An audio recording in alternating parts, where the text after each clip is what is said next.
एक गरीब व्यक्ति है, अगर उसका एक्सीडेंट हो जाता है किसी हॉस्पिटल में जाएगा तो उसे कम से कम 5 से 10 लाख का खर्चा आ जाएगा, जो कि एफर्ट नहीं कर सकता वो। हाँ, पर गवर्नमेंट की जो स्कीम है उसके अकॉर्डिंग आप 25 लाख का बीमा है, इसका मतलब ये हुआ कि आपके 25 लाख के अंदर सारी चीज़ें कवर होगी, आपको जरूरत ही नहीं पड़ेगी इसके अंदर। मतलब कैशलेस इलाज है, आपको पैसे देने की जरूरत नहीं है उसके अंदर। एनीमिया की सबसे ज़्यादा मतलब खून की कमी, चाहे आप बच्चों की बात ले लीजिए, चाहे प्रेग्नेंट लेडी की बात ले लीजिए, या फिर अन्य धात्री महिलाएं जितने भी होगी जो ब्रेस्ट फीडिंग करवाती हैं, सबसे ज़्यादा खून की कमी देखी गई है। कोकेन, बिल्कुल, ये सब चीजें भी ये चीज़ें भी काफ़ी आ गई हैं हमारे पास में, काफ़ी चीज़ें आती हैं हमारे पास में। पेशेंट आते हैं, आप देखिए आए दिन आप न्यूज़पेपर में पढ़ते हैं कि आज इन्होंने सुसाइड कर लिया, आज इस बच्चे ने सुसाइड कर लिया। अब इस चीज़ के लिए क्या है कि वो चीज़ आपको मिल नहीं पाती, उसके लिए आप फिर क्राइम करते हैं, क्राइम इससे बढ़ रहा है। राइडर्स के ग्रुप बन चुके हैं, बाइक राइडर्स के एक्सीडेंट देखिए, आज सबसे ज़्यादा एक्सीडेंट आज आमने सामने मान के चलिए कि बाइक टू बाइक एक्सीडेंट होते हैं। एक गाड़ी का और बाइक का एक्सीडेंट होना समझ में आता है, फिर बाइक टू बाइक एक्सीडेंट का मतलब इतना रफली चलाते हैं। लगभग मैंने 2 से 3 लाख लोग ऐसे देखे कि जो कंटिन्यू वहाँ से आ रहे थे, जो चलते हुए भी आए, कोई मतलब आसपास से, मतलब उसमें बसें वगैरह भी बंद हो गई थी बिल्कुल ही, आप जानते हो ट्रैवल्स भी बिल्कुल बंद हो गया, तो वो काफ़ी चैलेंजिंग था। मतलब तो हमारे लिए चैलेंजिंग यही थी कि उनको क्वारंटाइन करके 14 डेज तक रखना, और बहुत सारे चैलेंजेस हैं उन्होंने, बहुत सारे। अब एग्जांपल के लिए तौर पे कहूँ कि हमारा एक क्वारंटाइन सेंटर था जिसके अंदर लोग स्टे करने के लिए तैयार नहीं थे, सुसाइड करने तक की बात आ गई थी। व्हाट्सएप यूनिवर्सिटी के अंदर भी बहुत सारी चीज़ें आती है। ड्यूरिंग कोविड पीरियड की बात करूँ मैं, तो लोगों ने बहुत ज़्यादा खराब इन्फॉर्मेशन और मिसगाइडेड किया था लोगों को कि आपको कोविड से बचना था, अब ये कीजिए, आप कोविड से बचना तो ये कीजिए। बिल्कुल, उस चीज़ों के अंदर बहुत सारे लोगों को एक्स्ट्रा एडिशनल डिजीज भी हो गई थी। डिस्ट्रिक्ट के अंदर जितने भी आपने फूड से रिलेटेड जितने भी रेस्टोरेंट्स वगैरह, जितने भी शॉप्स वगैरह, उस सभी की हमारे पास में सैम्पलिंग करने का, और उसके लिए बताना चाहूँगा गवर्नमेंट ने बहुत ही अच्छा अभियान चलाया, शुद्ध के लिए युद्ध।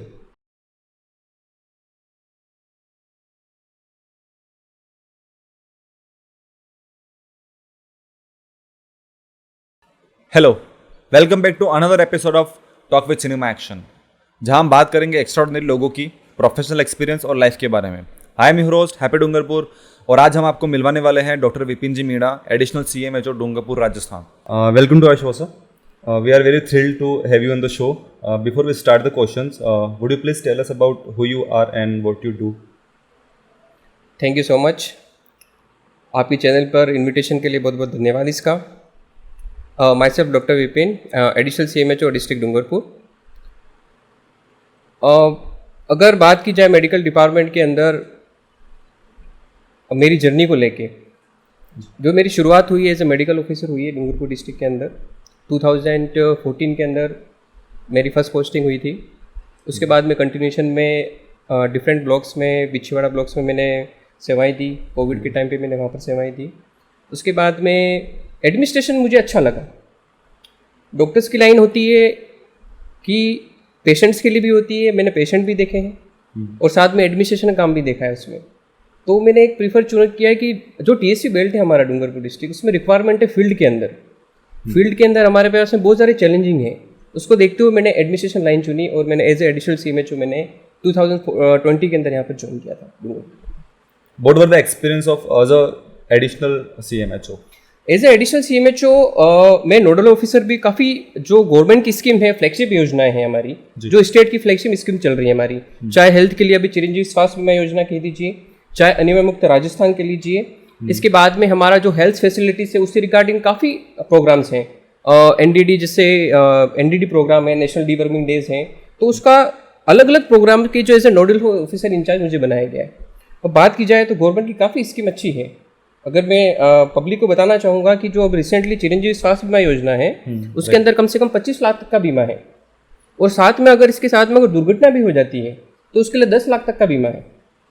तो ये जो स्कीम है वो यहाँ की फैसिलिटी की, जैसे कोई आम, आज हम बात के चले कि डूंगरपुर के अंदर एक गरीब व्यक्ति है, अगर उसका एक्सीडेंट हो जाता है किसी हॉस्पिटल में जाएगा तो उसे कम से कम 5 से 10 लाख का खर्चा आ जाएगा, जो कि एफर्ट नहीं कर सकता वो। हाँ, पर गवर्नमेंट की जो स्कीम है उसके अकॉर्डिंग आप 25 लाख का बीमा है, इसका मतलब ये हुआ कि आपके 25 लाख के अंदर सारी चीज़ें कवर होगी, आपको जरूरत ही नहीं पड़ेगी इसके अंदर। मतलब कैशलेस इलाज है, आपको पैसे देने की जरूरत नहीं है उसके अंदर। काफ़ी अच्छी गवर्नमेंट की स्कीम है, उसके अंदर मैं एज ए नोडल ऑफिसर हूँ।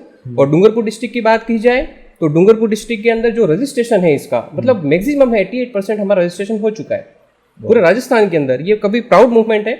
इसमें हमारा अगर बात की जाए तो एडमिनिस्ट्रेशन का भी काफ़ी सपोर्ट है, जिला प्रशासन का भी काफ़ी सपोर्ट है इसके अंदर। तो इसके अंदर हम काम कर रहे हैं कंटिन्यू। राइट। एंड जब बात करें CMHO की, यस, CMHO के अंदर और आपके डिपार्टमेंट के अंदर अपार्ट फ्रॉम मेडिकल क्या क्या और ड्यूटीज होती है जो पब्लिक सेक्टर के लिए होती है? अब पब्लिक से रिलेटेड हमारा जो कंसर्न है, आप मान के चलिए कि अलग अलग तरह की, जैसे कि आप बात की, जैसे आप मान के जैसे बीपर जो है अभी आया, बीपर जो आया उसके टाइम पे हमको किस तरह से मैनेजमेंट करना है, कोविड आया उसके अलावा हम कैसे मैनेजमेंट करें, एक्स्ट्रा मेडिकल एफर्ट्स हमारे पास में बहुत सारे। हमारे एक्चुअली क्या है कि हमारे अंडर में ब्लॉक CMHO हैं, उनकी विजिट रहती है, डोर टू डोर हमारे पास में काफ़ी अच्छी फौज है। फौज की बात करी जाए तो हमारे पास में जो वर्कर्स हैं, जो हमारे एम्प्लॉयज़ हैं, नियर अबाउट हमारे पास में 890 NM हैं, हमारे पास में 1600 कम से कम हमारे पास में आशाएं हैं, और 260 CHO हैं, जो कि डोर टू डोर जाके इनका सभी का सर्वे करते हैं। जितने भी 30+ हो गए। आज एक न्यू इनिशिएटिव लिया है अभी आभा के बारे में बताना चाहूँगा। आयुष्मान भारत हेल्थ अकाउंट बन रहा है, जिसके अंदर 30 साल से ऊपर वाले जितने भी लोग हैं सबका हेल्थ कार्ड बनेगा। उसके अंदर उनकी सारी डिटेल्स होगी, और कभी को किसी भी तरह की दिक्कत आएगी तो उस कार्ड के जरिए उसके बारे में बताया जा सके। राइट। हाँ सर, ये पॉइंट मैं बस कवर करना चाहूँगा। एक्चुअली यूजुअली हुआ क्या करता था, अगर किसी को, जैसे कि सपोज मुझे कोई हेल्थ प्रॉब्लम है, बिल्कुल, और मुझे कोई डिजीज है और मुझे एट दैट पॉइंट मुझे इमरजेंसी वार्ड में शिफ्ट किया गया, और मेरा पास्ट रिकॉर्ड किसी को पता नहीं, बिल्कुल, ना मुझे पता, तो वो कभी बार ट्रीटमेंट गलत हो जाता है, क्योंकि वो इमरजेंसी में उनके कुछ होता है डोज वगैरह। मुझे मेडिकल टर्म्स नहीं पता, बट हो सकता है मुझे अगर शुगर वगैरह हो और उनने कोई ऐसा डोज दिया जो शुगर को कोज करता हो, बिल्कुल, तो वो प्रॉब्लमेटिक हो जाता है। एक्चुअली क्या है, डॉक्टर्स का फर्स्ट रिस्पॉन्सिबिलिटी ये रहती है कि पेशेंट के आने के बाद सबसे पहले उससे प्रीवियस हिस्ट्री पूछी जाती है। Right. जब तक आप प्रीवियस हिस्ट्री नहीं पूछेंगे आप एक्चुअल डायग्नोसिस नहीं कर सकते। But what if someone tells us कि नहीं सर ये क्लियर है, बिल्कुल मेरा बच्चा हेल्दी है। कोई, अब देखिए, कोई बहुत सारी चीज़ छिपाता भी है। वो कहना चाहता है कि नहीं सर हेल्दी बच्चा है, वो क्वेश्चन पुटअप करने लगते हैं, डॉक्टर से क्वेश्चन पुटअप करने लगते हैं। पर हमारा सीनियर ये रहता है कि administration post as a doctor में बताना चाहूँगा कि हमारे पास में बहुत सारे पेशेंट ऐसे आते हैं जो एग्रेसिव भी हो जाते हैं कभी। हमारा काम रहता है बिल्कुल काम होकर उनसे बात करने का। हमारा मतलब प्रोफेशन ऐसा है कि हम कोई भी पेशेंट आया, अगर उसको गुस्सा भी आ रहा है और किसी चीज़ के लिए भाई इमरजेंसी में यहाँ पर ऐसा नहीं है, एज ए मैनेजमेंट हम ये चीज़ें देखते हैं, हमारा काम है ये। तो जब हेल्थ की बात करें तो एक और क्वेश्चन पूछना चाहूँगा फूड इंडस्ट्रीज के बारे में। बिल्कुल, तो वो भी आपसे रिलेटेड करते हैं? बिल्कुल, हमारे से रिलेटेड है। जो फूड सेफ्टी ऑफिसर्स होते हैं हमारे अंडर ही काम करते हैं, एज ए उनके डिस्ट्रिक्ट रजिस्ट्रेशन अथॉरिटी हम ही रहते हैं। मतलब अगर हाइजीन की बात की जाए तो डूंगरपुर डिस्ट्रिक्ट के अंदर जितने भी आपने फूड से रिलेटेड जितने भी रेस्टोरेंट्स वगैरह, जितने भी शॉप्स वगैरह, उस सभी की हमारे पास में सैम्पलिंग करने का, और उसके लिए बताना चाहूँगा गवर्नमेंट ने बहुत ही अच्छा अभियान चलाया, शुद्ध के लिए युद्ध। ये वर्ड है, शुद्ध के लिए युद्ध। उसके अंदर होता है कि हमारा हर ब्लॉक के अंदर हमारा जो फूड सेफ्टी ऑफिसर होता है वो जाके सैंपल लेने का काम करता है। कहीं पे तेल का सैंपल हो गया और अदर जितने भी फूड बेवरेज जितने भी हैं सभी का सैंपल लेते हैं, ताकि ये देखने के लिए कि हमारा जो व्यक्ति है, हमारा जो आम पब्लिक है, यहाँ की जनता है, राजस्थान की जनता है, उनको किसी भी तरह के हेल्थ इशू ना हो। शुरुआत वहीं से होती है। आप देखिए कि कोई पुराना एक्सपायर आपको कोई किसी शॉप पे मिल जाएगा, पूरा ऑयल ऐसा है, आप देखिए कोई ऐसी चीज़ें बनाई जाती हैं, मिल्क से रिलेटेड ऐसी चीज़ बनाई जाती हैं कि जो हार्म भी कर सकती हैं। तो उनका ड्यूरेशन होते हैं 2-3 दिन। बिल्कुल, हाँ। तो उनका सैंपल लेके उसको क्लियर करना कि वास्तव में आप जो आपके रेस्टोरेंट के अंदर आप खाना जो प्रोवाइड करवा रहे हो, आप शॉप पे जो मिठाइयाँ दे रहे हो, क्या वो हमारी जनता के लिए वो बेनिफिट कर रही है या किसी तरह की हानि तो नहीं पहुंचा रही है। उसके लिए हमारा अभियान चल रहा है। हाँ, बट सर इसके अंदर जो नॉर्मल पीपल्स हैं, जो सिविल हैं, उनको भी इनका पार्टिसिपेट करना जरूरी है। बिल्कुल, मेरा एग्जाम्पल बताऊंगा मैं एक मॉल के अंदर गया और वहाँ पे मुझे ग्लूकोज खरीदना था, and what I so is कि वो ग्लूकोज एक्सपायर था, 2 महीने पुराना। और सपोज अगर कोई लेता और उससे कुछ कोज होता या फिर कुछ मेडिकल इंजरीज वगैरह फिर टर्म्स होती, बिल्कुल, तो वो अपनी भी रिस्पॉन्सिबिलिटी का अपन उसको अवॉइड ना करके आप कंप्लेन कर सकते हैं उससे। आज हमारा कंज्यूमर कोर्ट है, आप कंज्यूमर कोर्ट में जा सकते हैं, वहाँ पर आप कॉल करके उनको बता सकते हैं इस चीज़ की। और आप जिस डिस्ट्रिक्ट में जाइए वहाँ पर फूड सेफ्टी ऑफिसर उससे कंप्लेन भी कर सकते हैं आप। राइट, तुरंत आपका सोल्यूशन होगा उसका। So as a additional CMHO, what are the primary goals and priorities in the public health? As a additional CMHO मैं प्रायोरिटी देना चाहूँगा अगर फैसिलिटी की, तो जो हमारा राजस्थान स्टेट की भी बात करूँ या किसी भी डिस्ट्रिक्ट की बात करूँ, तो हमारे बेल्ट के अंदर सबसे ज़्यादा माल न्यूट्रिशन के बच्चे बहुत ज़्यादा हैं। और काफ़ी आपने देखे होंगे ऐसे जेनेटिकल भी है। आप देखेंगे उनका पेरेंट्स भी अगर उनके अंदर माल न्यूट्रिशन है तो वो बच्चों तक कवर कर रहा है, यहाँ तक कंडीशन आ गई है। तो मैं ये चाहता हूँ कि हमारे पास में जो वर्ड यूज़ में लेना चाहूँगा, सीवियर एक्यूट माल न्यूट्रिशन, मतलब अति गंभीर कुपोषित बच्चे हमारे पास में सबसे ज़्यादा है।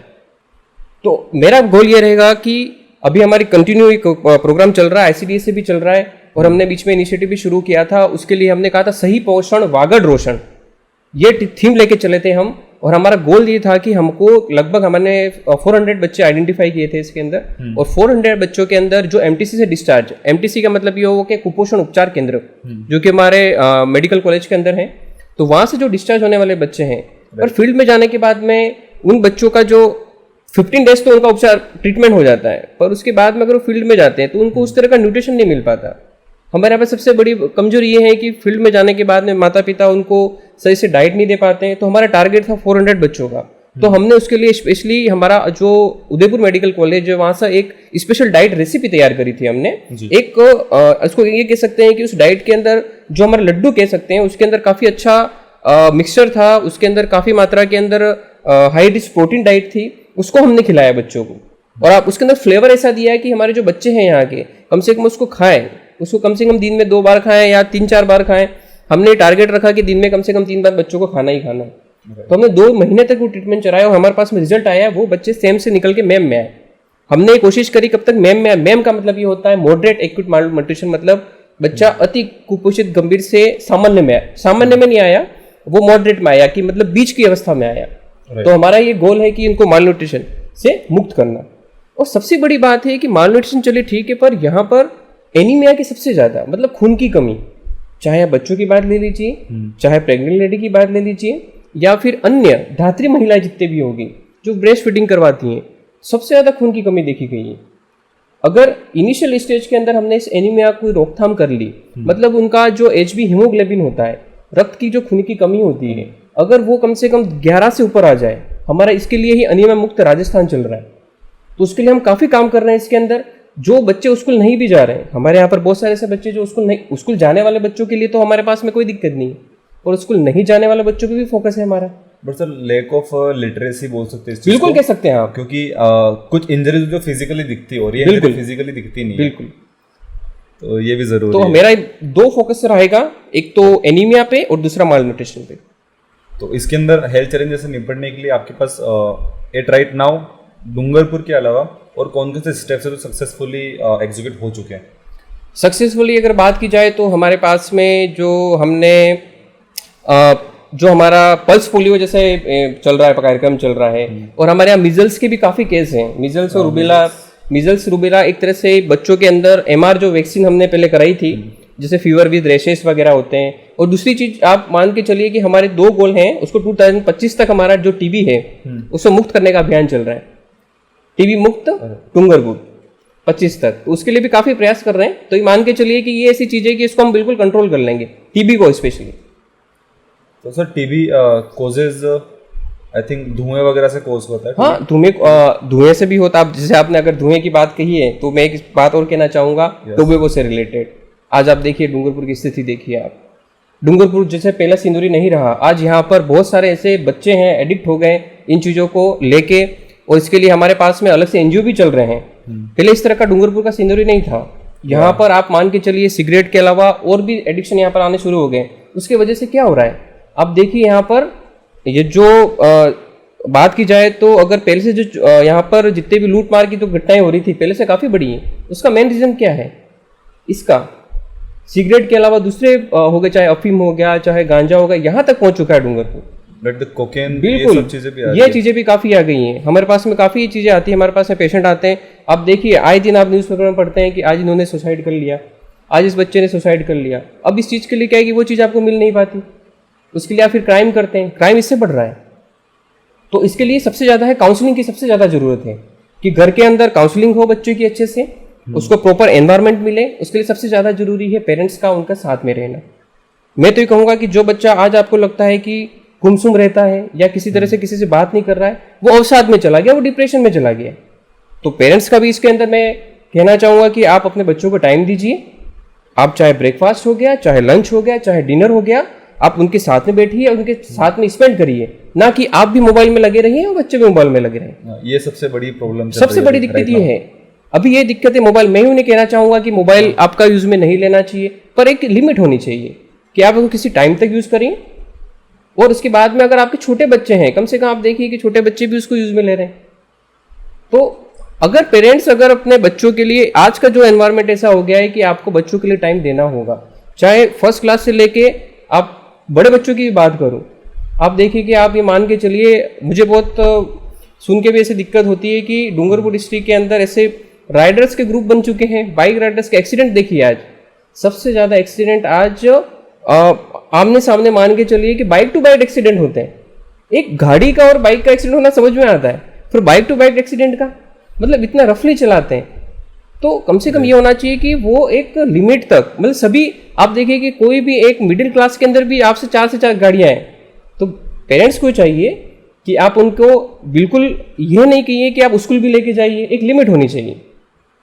उनको सिखाना पड़ेगा इस चीज को यूज कैसे करना है आपको। आप मतलब एक मान के चलिए कि आज एक फैमिली के अंदर पेरेंट्स हैं, बच्चे हैं, बच्चा भी कहेगा कि मुझे भी बाइक चाहिए, दूसरा बच्चे को मुझे भी बाइक चाहिए, एक लिमिट होनी चाहिए। एक सर्वे के रूप में बता रहा हूँ, इसका सर्वे कि सबसे ज़्यादा डूंगरपुर बांसवाड़ा डिस्ट्रिक्ट में ये हो चुका है कि अगर कोई मिडिल क्लास फैमिली, कोई अध्यापक भी है या फिर किसी और प्रोफेशन में भी है, उनके घर में 5-5 बाइक है। आपको इतनी जरूरत नहीं है, उसमें लिमिट लगा सकते हैं आप, पर एटलीस्ट स्कूल बच्चों के लिए कह रहा हूँ, क्योंकि वो सब समझदार नहीं होते, वो एज ही बिल्कुल उनके पास में फर्स्ट ऑफ ऑल लाइसेंस नहीं होता। राइट, आप मान के चलिए लाइसेंस नहीं होता, लाइसेंस के बाद में आप इतनी कॉस्टली बाइक देते हैं, सारी चीजें होते हैं, तो उसमें थोड़ा सा अंकुश लगाने की जरूरत है। उसमें सबसे मेन चीज है काउंसलिंग करना। और वही कहीं ना कहीं पेरेंट्स को भी सोचना चाहिए कि आप बच्चों को मिसगाइड कर रहे हैं। बिल्कुल, आपको लग रहा है कि मेरा बच्चा अच्छा लग रहा है बाइक के ऊपर, नहीं, ये उसके फ्यूचर के लिए बहुत जरूरी है कि आप उसको कंफर्ट जोन में नहीं रखें, जो वो चीजें एक्सपेक्ट करता है वो आप उसको नहीं दिलवाएं। बिल्कुल, एक कंप्यूटर बाइक दिलवा सकते हैं स्पोर्ट बाइक के कंपैरेटिवली। हाँ बिल्कुल। और इसमें जैसे कि अब जो टोबैको यूजेस हो गया है, जैसे हमारा अभी रिसेंटली एक अभियान कंटिन्यू चल ही रहा है, इसके अंदर युवाओं के लिए स्पेशली जो टोबैको के लिए जो हमारा इनिशिएटिव चल रहा है, जैसे हमने बहुत सारे चालान भी काटे हैं इसके अंदर। स्कूलों के पास में जो दुकानें हैं वहां पर भी हमने कोटप्पा एक्ट की तहत कार्रवाई भी करी है इसके अंदर कि आपको वहां पर 100 मीटर के दायरे के अंदर किसी भी दुकान वाले को बेचने का अधिकार नहीं है। But sir, tobacco is the biggest problem I think. जब मैं चाइल्डहुड में था तब से टोबैको चल रहा है। बिल्कुल, और पापा लोग और पापा के पापा लोग भी यूज करते हुए। बिल्कुल। But right now you said the addiction of cocaine and अफीम, हीरोइन वगैरह, तो उस चीज को रोकने के लिए डिस्ट्रिक्ट लेवल पे क्या क्या प्रोग्राम चलाए जा रहे हैं? उसके लिए अब इस कोटप्पा एक्ट के अंदर ही बात करूंगा मैं। इसके अंदर सबसे फर्स्ट ऑफ ऑल जो हमारे ऑफिसर्स हैं उनके लिए यही है कि भाई उनको बच्चों को कहीं भी आपको ऐसा लगता है इस तरह की, तो उसको काउंसलिंग की बहुत ज़रूरत है। और बाकी जो हमारी जो कार्रवाई है, प्रोग्राम्स हैं, वो तो चल ही रहे हैं कि स्कूल से ही हमने बहुत सारे ऐसे मॉनिटर्स बना रखे हैं कि भाई आपको स्कूल के एरिया के आसपास कोई भी ऐसा अगर गुटखा खाते हुए मिलता है, आपको कोई एडिक्शन वाला मिलता है, तो उस पर पाबंदी लगाने का आप चालान पेश करिए। और एक अभियान भी चला था नियर अबाउट मुझे। डोंट यू थिंक कि अगर बच्चे उस चीज के अंदर इन्वॉल्व करेंगे तो समहाउ उनको थ्रेट मिल सकता है? बिल्कुल, क्योंकि ये माफिया गैंग बहुत ज्यादा पावरफुल होती है अंदर ही अंदर, इसके रूट्स बहुत स्ट्रांग होते हैं। तो इस चीज के अंदर पुलिस का इन्वॉल्व होना और एक थर्ड पार्टी का इन्वॉल्व होना बहुत ज्यादा जरूरी है। बिल्कुल, एग्री। हाँ, क्योंकि अगर देखें रिसेंटली डूंगरपुर एक छोटी सी सिटी है surrounded by particular geographical area, वहां से बाहर किसी दूसरी जगह से डूंगरपुर के अंदर ये चीज आ रही है तो अपन उसके ऊपर कंट्रोल लगा सकते हैं। बिल्कुल, जैसे कभी बार होता है कि बच्चे जिद करते हैं कि मुझे ये कार चाहिए रिमोट कंट्रोल, और पापा समटाइम्स कुछ चीजें दिला देते हैं और कुछ चीजें वो अवॉइड करते हैं, क्योंकि उनको तब लग रहा होता है कि बच्चा बहुत ज्यादा जिद के ऊपर चढ़ रहा है और उसके अंदर एक गलत आदत हैबिट आ रही है, तो वो उस चीज को सप्लाई को ही रोक देते हैं, मतलब वो उसको देंगे ही नहीं वो कार। तो बच्चा धीरे धीरे वो कुछ समझ जाएगा कि अच्छा मुझे नहीं मिलने वाली है। तो बिल्कुल, एक चीज़ का मैं बताना चाहूँगा कि कुछ चीज़ें ऐसी हैं जो एडिक्शन की बात कहूँ तो अगर आप किसी चीज़ को एकदम से छोड़ने के लिए कहेंगे तो आपको विड्रॉल सिस्टम, हम मेडिकल लाइन में कहते हैं उसको, विड्रॉल सिम्टम्स आना शुरू हो जाते हैं। अगर आपको उसको काउंसलिंग के जरिए आपको धीरे धीरे उसको कम कराना होगा, उसके बाद में एडिक्शन को छोड़ने के लिए कहना। आपने एकदम से कहोगे तो बहुत सारे कॉम्प्लिकेशन हो सकते हैं, शिवरिंग हो सकती है, उसको फिट्स आ सकते हैं, ऐसी चीज़ हो सकती है। तो कोई भी एडिक्शन है उसको धीरे धीरे कंट्रोल करने के लिए जो हाईली मतलब एडिक्टेड है उसको हम ही प्रीफर करते हैं। हमारे पास में ऐसा कोई अगर पेशेंट भी आता है हॉस्पिटल में कि आप उसको धीरे धीरे कम करिए। तो ये फैसिलिटीज डूंगरपुर में अवेलेबल है? काउंसलिंग हो रही है इसमें कंटिन्यू। हाँ, हमारे पास में अलग से काउंसलिंग बना रखी है इसके लिए। अभी रिसेंटली हमारे पास में कैंसर स्पेशलिस्ट आए थे, उन्होंने हमारा इंटरव्यू भी लिया था, सेमिनार भी हुआ था हमारे साथ में, उस पर काफ़ी डिस्कशन हुआ। उसमें क्रॉस क्वेश्चन भी पूछा गया है कि अगर हम इसके इंडस्ट्री को बंद कर दी जाए तो जो मैन्युफैक्चर करते हैं उनको तो ये पॉसिबल नहीं है, अब तक नहीं हो पाया ये। उसका जवाब उन्होंने भी कहा कि हम स्टेट लेवल पर भी इसकी बात कर रहे हैं पर ये चीज़ बंद नहीं हो पा रही है, आपका प्रोडक्शन रुक नहीं रहा है, चाहे तो प्रोडक्शन भी रोक सकते हैं। तो उससे वजह से बहुत सारे कैंसर जैसे चीज़ें भी इसमें ज़्यादा आती हैं, ओरल कैंसर की सबसे ज़्यादा आती है, लंग कैंसर की सबसे ज़्यादा आती है। एक सवाल और था सर, पब्लिक हेल्थ इमरजेंसीज और कोई अनएक्सपेक्टेड डिजीज राइज करती है, बिल्कुल जैसे रिसेंटली अभी कोविड-19 हुआ था, बिल्कुल। तो उसके अंदर आपको क्या क्या चैलेंजेस आए थे और आपने उसको कैसे टैकल किया था? हाँ, अगर कोविड सीनियर की बात की जाए तो मेरे लिए सबसे ज़्यादा चैलेंजिंग था उस टाइम कोविड का पूरा जो टाइम निकला वो मेरा रतनपुर बॉर्डर पे निकला, जो कि राजस्थान का सबसे ही ज़्यादा रश वाला रहा था उस टाइम, क्योंकि उस समय सबसे ज़्यादा जो एंट्री फेंस हो रहे थे, या आप हमारे कह सकते हैं कि जो माइग्रेंट्स थे वो सबसे ज़्यादा एंटर कर रहे थे उस टाइम। जब मैं बीच में बिछावाड़ा था और मेरे पास मेडिकल का चार्ज था, लगभग मैंने 2 से 3 लाख लोग ऐसे देखे कि जो कंटिन्यू वहाँ से आ रहे थे, जो चलते हुए भी आए, कोई मतलब आसपास से, मतलब उसमें बसें वगैरह भी बंद हो गई थी बिल्कुल ही, आप जानते हो ट्रैवल्स भी बिल्कुल बंद हो गया, तो वो काफ़ी चैलेंजिंग था। मतलब ऐसा डर लग रहा था कि वास्तव में एक फर्स्ट केस आया था हमारा मार्च महीने के आसपास आया था, मार्च अप्रैल के आसपास में हमारे पास में केस आया था उस टाइम। तो उस समय लोगों में इतना डर था कि मतलब किसी से हाथ मिलाने से या फिर किसी की चीज़ यूज़ में लेने से, पानी पीने से, किसी भी तरह से काफ़ी डर लगे थे उस टाइम। तो हमारे पास में चैलेंजिंग ये था कि वहाँ के जो लोग हैं उनको सबसे पहले क्वारंटाइन कैसे किया जाए, क्योंकि उसके अंदर ये नहीं है कि वो लोग केवल गुजरात के ही थे, हमारे डूंगरपुर डिस्ट्रिक्ट के थे, वहाँ पर ऑल ओवर इंडिया के लोग थे, मतलब हर स्टेट के, यूपी के, हर जगह, क्योंकि गुजरात से डाइवर्जन हमारे यहाँ का था, तो वो जा नहीं सकते थे। हमारा सबसे पहले चैलेंजिंग ये था कि उन लोगों को क्वारंटाइन करके रखना कैसे। हमने फैसिलिटी करी, एडमिनिस्ट्रेशन ने हमारा सपोर्ट किया, हमारे बिच्छीवाड़ा के आसपास के जितने भी एरियाज थे, जितने भी टीएडी के हॉस्टल्स हैं, हमने वहाँ पर उनको स्टे करवाया। वहाँ पर स्टे कराने के बाद में हमारे पास चैलेंज है उनको 7 दिन तक, 14 दिन तक क्वारंटाइन करना, मतलब 7 से 14 डेज तक उनके लिए फूड की व्यवस्था करवाना, मतलब एडमिनिस्ट्रेशन, मेडिकल, हर डिपार्टमेंट हमारे साथ में था। उसमें ट्रांसपोर्ट डिपार्टमेंट भी देख लीजिए आप, उसके अंदर एजुकेशन डिपार्टमेंट काफ़ी सपोर्ट रहा हमारा। तो हमारे लिए चैलेंजिंग यही थी कि उनको क्वारंटाइन करके 14 डेज तक रखना, और बहुत सारे चैलेंजेस हैं। उन्होंने बहुत सारे, अब एग्जांपल के लिए तौर पे कहूँ कि हमारा एक क्वारंटाइन सेंटर था जिसके अंदर लोग स्टे करने के लिए तैयार नहीं थे, सुसाइड करने तक की बात आ गई थी, क्योंकि क्या है कि वो सारे ट्रक ड्राइवर थे, उनको एक जगह ही रखा हुआ था, वो सारे डेस्परेट हो चुके थे, वो ये हो चुके थे कि भाई सभी को जाने दे रहे, हमको क्यों नहीं जाने दे रहे यहाँ, क्योंकि वो यूपी के थे, यूपी स्टेट के थे।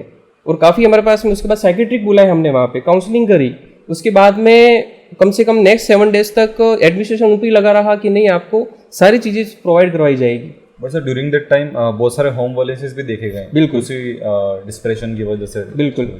सब इसके अंदर ये है कि कोविड के अंदर हमने क्या, यहाँ डिस्ट्रिक्ट हॉस्पिटल के अंदर भी हमारा ऑक्सीजन प्लांट वगैरह भी थे, ऑक्सीजन कंसंट्रेटर भी लगा रखे थे हमने, और सबसे ज़्यादा फैसिलिटी भी इंप्रूव हुए, प्राइवेट के अंदर भी हमारे जो ऑक्सीजन प्लांट लगे हुए थे, तो उसकी वजह से हमारा काफ़ी कंट्रोल में आया यहाँ पर डूंगरपुर डिस्ट्रिक्ट। राइट, होती है जैसे कि कुछ अगर हॉस्पिटल आपके अंडर में सारे हॉस्पिटल रहते हैं, बिल्कुल सारे हॉस्पिटल, तो कुछ हॉस्पिटल अगर मिस लाइन जा रहे हैं, जो आपने रूट बनाया हुआ, जो पाथवे है आपका पब्लिक सेक्टर को सर्विस देने का, अगर वो उस रूट से अलग जा रहे हैं तो आप उसको कंट्रोल में कैसे लाते हैं? बिल्कुल, उसके लिए मैं बताना चाहूँगा, उसके लिए गवर्नमेंट ने पूरी इंडिया के अंदर क्लिनिकल इस्टेब्लिशमेंट एक्ट 2010 लागू किया है। उस एक्ट के अंदर आपका जो रजिस्ट्रेशन होना चाहिए, उस रजिस्ट्रेशन के बाद ही आप हॉस्पिटल को रन कर सकते हैं। हमारे डिस्ट्रिक्ट के अंदर बात की जाए तो नियर अबाउट 2015 से लेके अभी तक जो रजिस्ट्रेशन हुआ है हमारा, नियर अबाउट सभी मिला के उसके अंदर सारी पैथीज आ गई, एलोपैथी के साथ में होम्योपैथी आ गई, आयुर्वेदा, नेचुरोपैथी,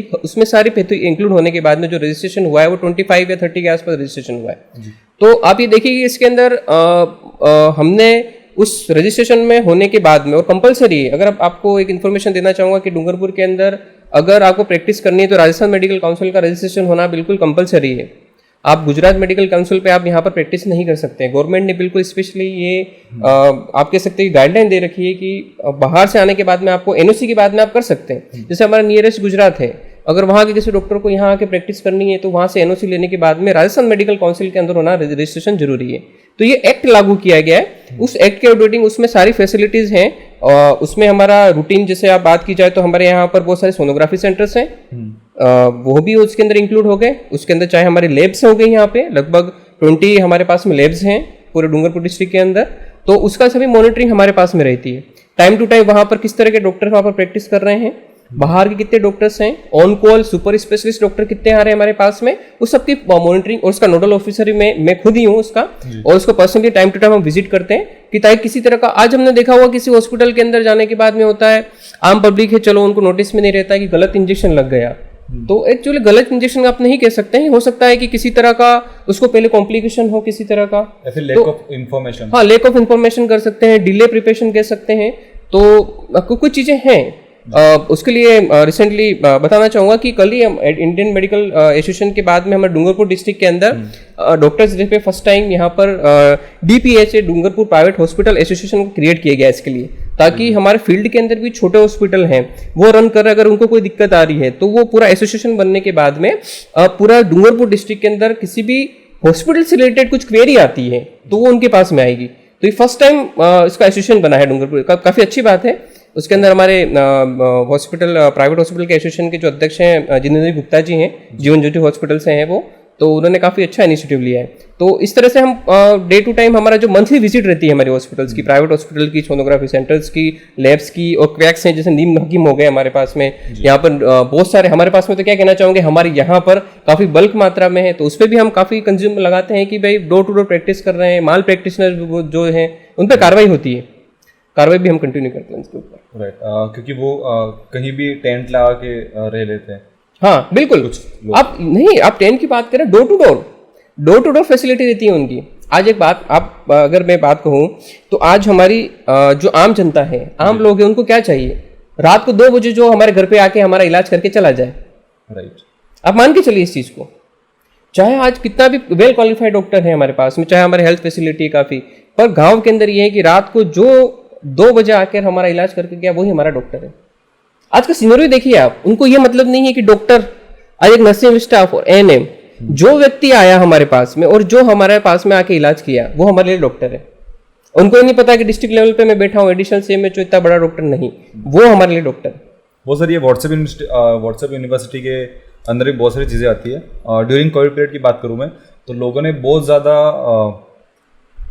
ज़्यादा खराब इन्फॉर्मेशन और मिसगाइडेड किया था लोगों को कि आपको कोविड से बचना था, अब ये कीजिए, आप कोविड से बचना तो ये कीजिए। बिल्कुल, उस चीज़ों के अंदर बहुत सारे लोगों को एक्स्ट्रा एडिशनल डिजीज भी हो गई थी। बिल्कुल, बहुत सारे रिएक्शन, इन्फेक्शन वगैरह हो गए। हाँ, इसको कह सकते हैं कि जो स्टेरॉइड्स वगैरह हैं, जो स्टेरॉइड्स का ट्रेंड चला था, जो नीम हकीम की बात की जाए तो स्टेरॉइड का यूज़ एक्चुअली क्या होता है कि आज मैं हर मतलब पूरे राजस्थान का, डूंगरपुर का ये सिनेरियो बताना चाहूँगा कि हमारे पास में जो भी पेशेंट आता है हमारे हॉस्पिटल के अंदर, उसको तुरंत ट्रीटमेंट चाहिए, तुरंत इलाज चाहिए।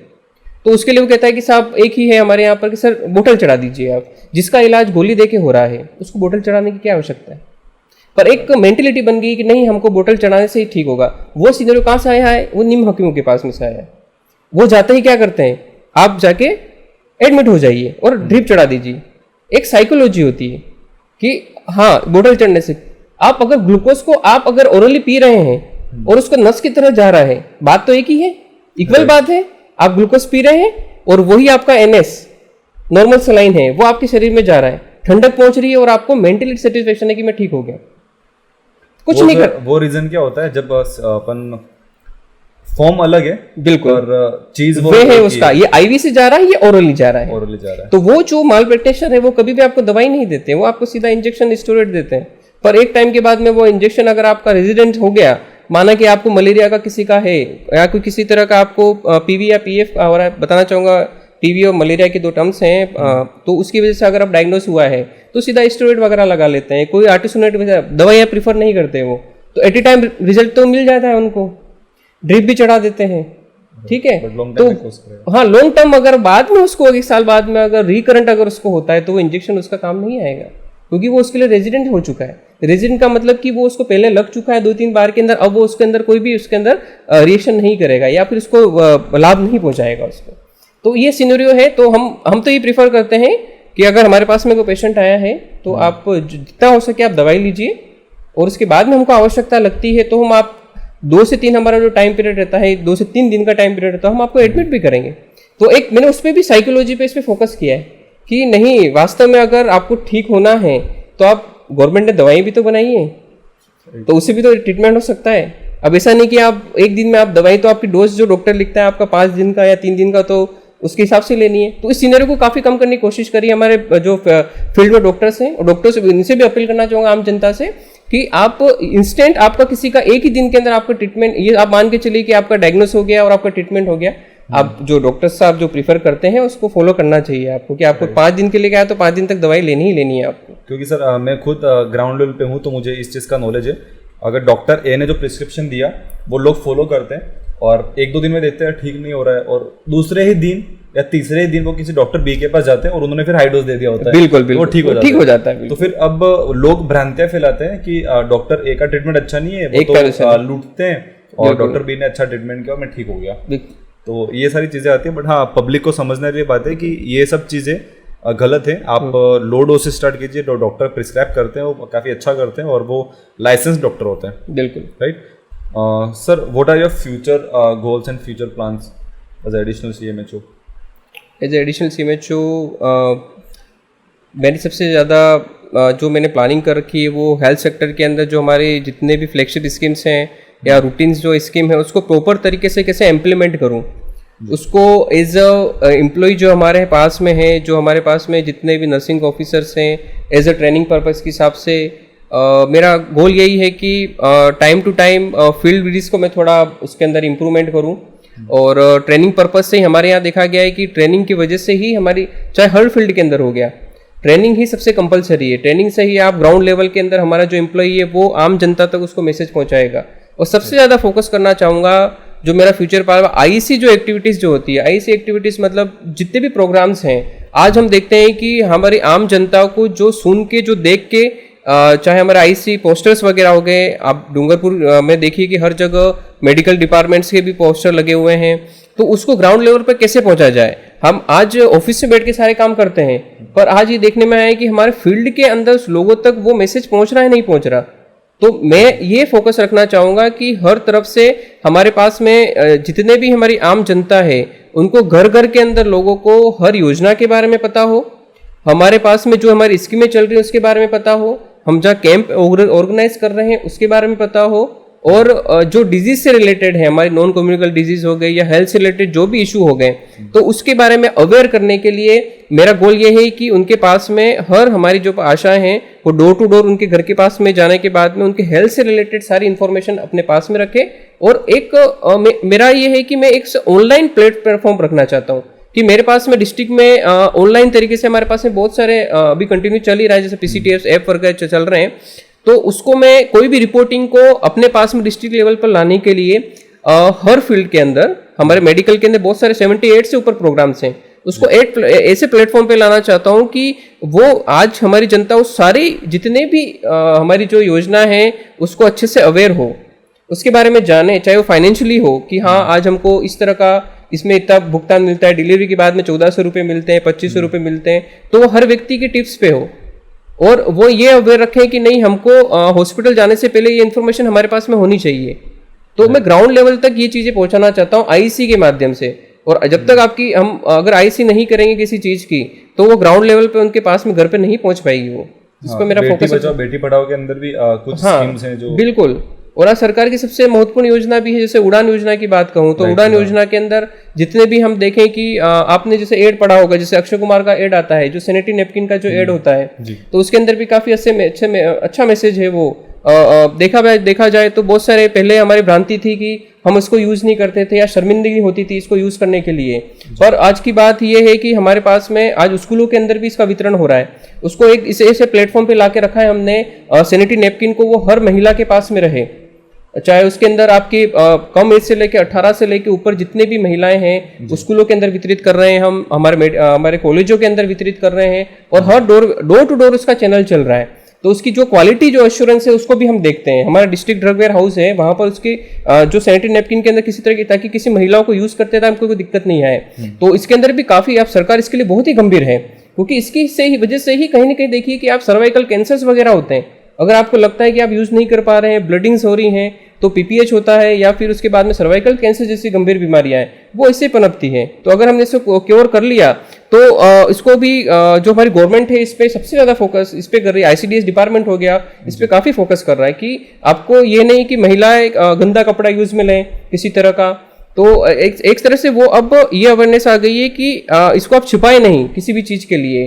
हम आपने देखा होगा बहुत से मेडिकल स्टोर पे ऐसा लगता था कि नहीं इसको लेने में शर्मिंदगी होती है, तो उसको हमने आज जैसे गवर्नमेंट ने उनको बिल्कुल फ्री निःशुल्क बांटना शुरू कर दिया है हमने। कोई इस चीज में बात करना भी नहीं चाहता था। बिल्कुल, पहले ऐसा सिनेरियो था कि आप बात करना भी ऐसा डर लगता था, या उसको प्लास्टिक में ब्लैक थैली में लेके आ रहे हैं, इस तरह का सिनेरियो रहता था। पर आज हमने इस तरह से रखा है कि उसको बिल्कुल फ्री करने के बाद में आज हम भी हो गए तो हम भी अगर इसको किसी प्लेटफॉर्म में रखना होता है, किसी महिलाओं को रखना होता है, तो हम बिल्कुल भी निसंकोच होकर बात करते हैं इसके लिए, क्योंकि हमारा काम है, हमारी ड्यूटी है। Right. And sir, what is the message for our viewers who are listening to us and you, आप क्या मैसेज देना चाहेंगे? एज ए डॉक्टर मैं ये मैसेज हर डिफरेंट ग्रुप्स के यंगस्टर को, मिडिल एज को, ओवर एज को, सबको मैसेज करना चाहूँगा। जो हमारे यंगस्टर हैं वो अपने गोल्स के बारे में, अपने फ्यूचर के बारे में एक पूरा प्लानिंग रखें, अपने अभी से अपने हेल्थ के इशू के बारे में ध्यान रखें, दूसरे एडिशन को बिल्कुल छोड़ दीजिए। और जो मिडिल एज के लोग हैं, डेली रूटीन्स के अंदर अपने काम के साथ में अदर एक्टिविटीज़ पे भी ध्यान लगाइए। आप हर डिपार्टमेंट इसमें इन्वॉल्व होगा, और रूटीन चेकअप भी करवाइए। अपना मंथली चेकअप होना बिल्कुल जरूरी है। और हमारे खास तौर से मैं डॉक्टर्स को भी अपील करना चाहूँगा कि वो स्वयं का ध्यान भी रखें, और उनका भी मंथली चेकअप होना चाहिए, ताकि अगर हम फिट रहेंगे तो हमारी जनता को अच्छा से मैसेज देंगे फिट रहने का। जो हमारे बुजुर्ग हैं और हमारे सम्मानीय लोग हैं, तो उनको मैं यही कहना चाहूँगा कि आप अपना हेल्थ इशू का भी ध्यान रखिए। टाइम टू टाइम जहाँ पर भी आपको फैसिलिटी मिलती है आप प्रॉपर दवाई लीजिए, अवॉइड ना करिए। ओवर एज में जैसे बहुत सारे हमारे एनसीडी के पेशेंट हैं, बीपी के या शुगर के, टाइम टू टाइम आप दवाई लीजिए। और गवर्नमेंट की तरफ से आपको किसी भी तरह की हेल्प चाहिए तो आप निसंकोच किसी भी एम्प्लॉय से, किसी भी डॉक्टर से आप बात कर सकते हैं। Thank you.